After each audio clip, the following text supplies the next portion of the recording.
Corona महामारी के चलते लॉकडाउन लगते ही सब प्रवासी मजदूर अपने अपने घर चले गए। महेश भी अपने घर जा रहा था।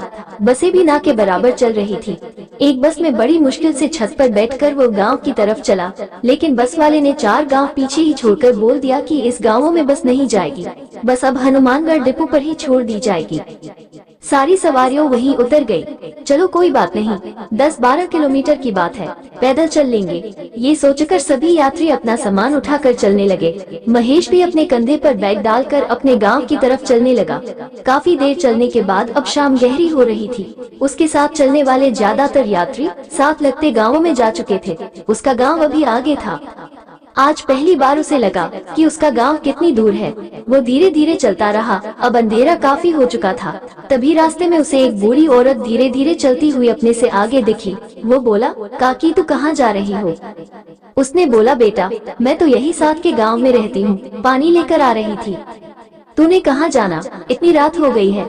वो बोला, मैं मांगन खेड़ी में रहता हूँ, बस अब तो थोड़ा ही रह गया है। बूढ़ी औरत बोली, आजा मेरा घर पास में ही है, कुछ खा ले फिर आगे चला जाना बेटा, या सुबह चले जाना। नहीं, हम अब तो पहुंच जाऊंगा। बेटा कुछ खा ले, मेरा घर यहाँ सड़क के साथ ही है, बूढ़ी औरत ने बहुत ही प्यार से कहा। महेश थक भी गया था, उसे भूख प्यास भी लगी थी। प्यार भरे अनुरोध से वो इनकार ना कर सका और उसने कहा, ठीक है काकी। इतना कहकर वो बूढ़ी औरत के पीछे पीछे उसके घर की तरफ चल पड़ा। एक पल के लिए उसके मन में आया कि वो ठीक कर रहा है, क्योंकि बचपन में उसने भूतों की बहुत सी कहानियां सुनी थी कि वो रात को ऐसे सुनसान सड़कों पर मिल जाते हैं, आपके साथ चलते हैं, फिर बहला कर आपको अपने साथ ले चलते हैं, बातें ऐसे करते हैं जैसे सचमुच के इंसान हो, लेकिन जब आपकी आँख खुलती है तो वो सब गायब हो जाता है। उसे एक पल के लिए लगा कि यह अम्मा भी किसी भूतिया कहानी की पात्र तो नहीं। अपने मन को समझा के और अपने डर को दूर करते हुए अपने को बोला, तू तो बस ऐसे ही सोचता है।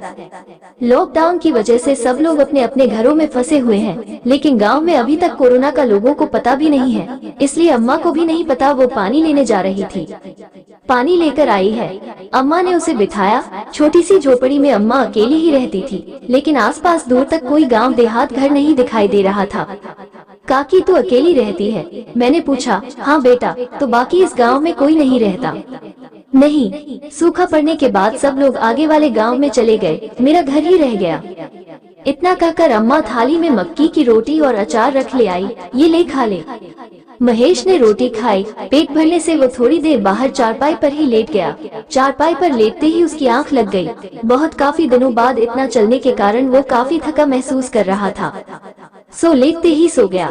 सुबह जब आंख खुली तो उसने देखा एक टूटी चारपाई पर लेटा हुआ है।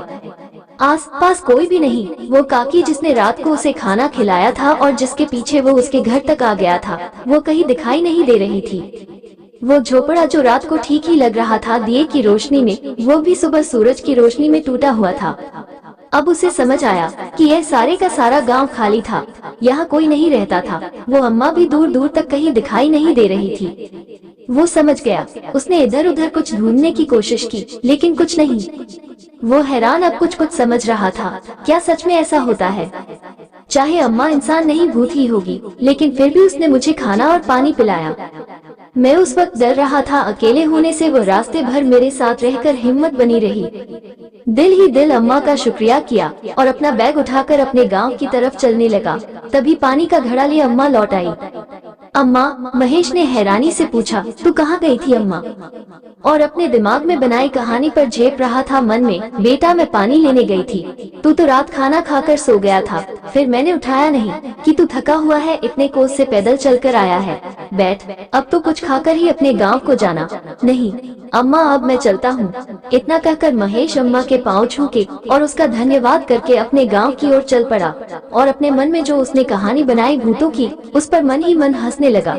सच में यह मेरा डर ही था। इंसान का डर ही शायद भूतों को गढ़ लेता है।